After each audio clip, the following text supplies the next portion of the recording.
Hey, what's up everyone? It is Thais here. So I was just looking over my channel and I realized that I haven't followed up with the high porosity hair care video.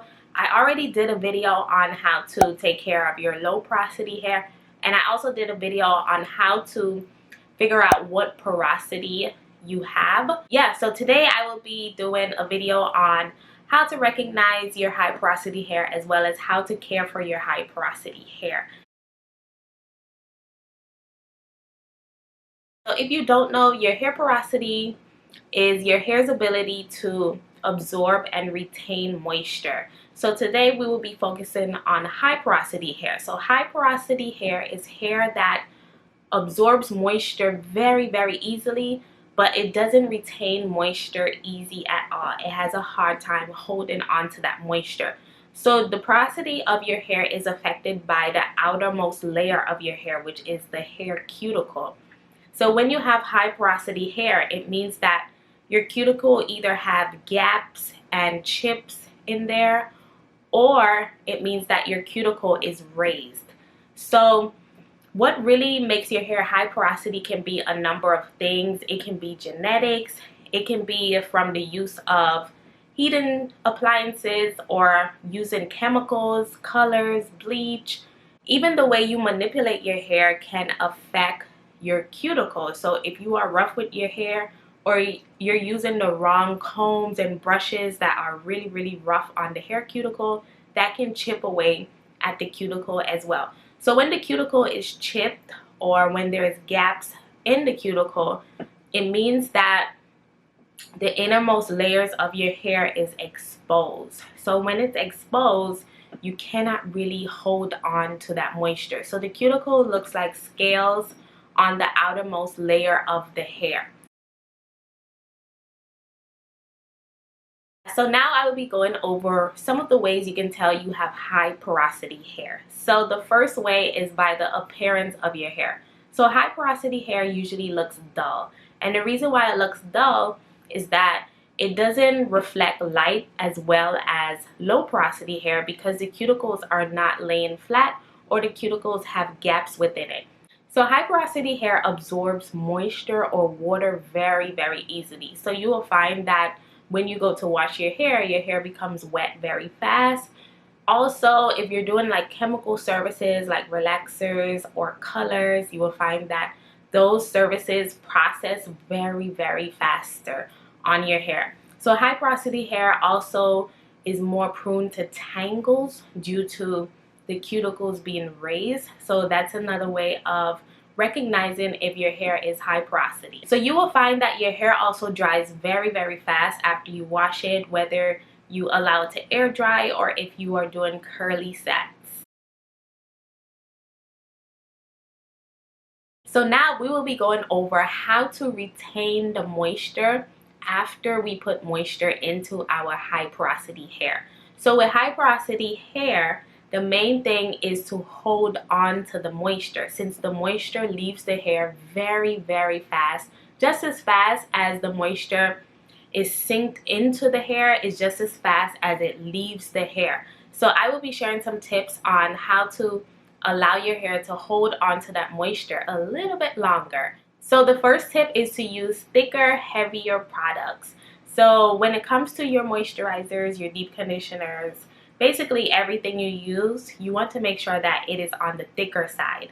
And when I say thicker side, I mean make sure that it is filled with heavy butters and oils, preferably butters. So when it comes to sealing your high porosity hair, sealing is definitely recommended, and what you use to seal your hair is so important. So the best sealants for high porosity hair are butters such as shea butters, mango butter.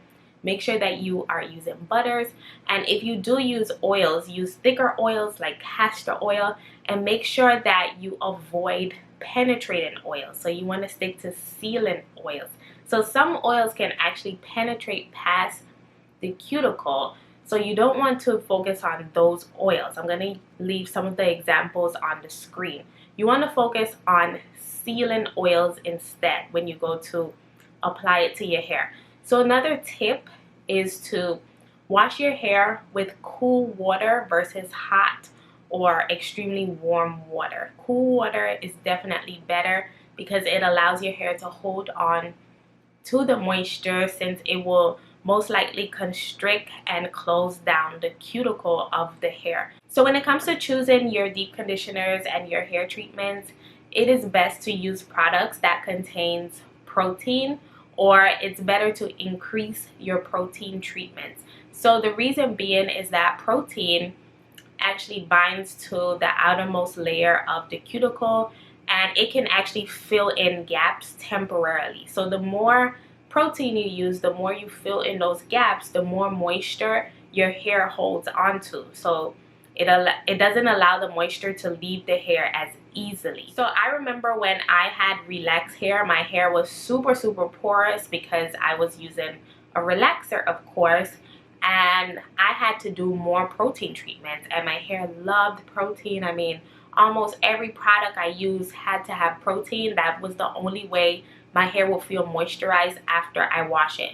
So pay attention to that. Do not overdo the protein. You can just experiment and see how much you need. Maybe a weekly light protein will be good for you. Maybe you need a medium protein every other week. Maybe you may need a heavy protein once a month.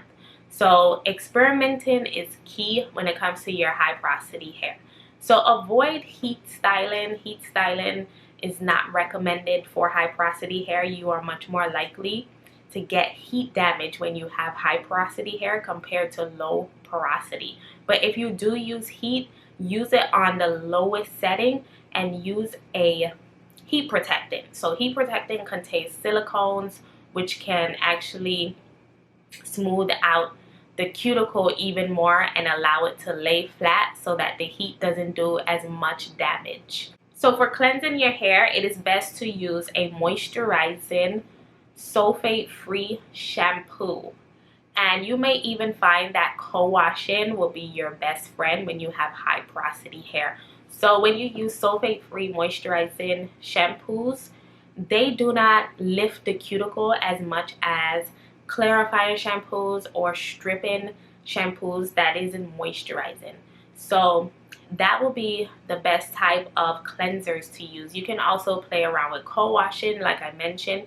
Maybe you can skip out your weekly shampoo for co-washing in between. So since your hair is highly porous, it will be best to t-shirt dry your hair versus using a towel on your hair. So t-shirts are known to be much more gentler on the hair cuticle, and they actually minimize frizz, being that they allow the hair cuticle to lay flat and smooth, versus a towel where the towel actually roughens up the cuticle and raises it even more. So the key with high porosity hair is to do anything that'll keep the cuticle really smooth. So for deep conditioning, I won't recommend using heat to deep condition your hair. It'll be better to just use your body heat. Your body heat is enough for high porosity hair because you don't want to raise the cuticle is already raised.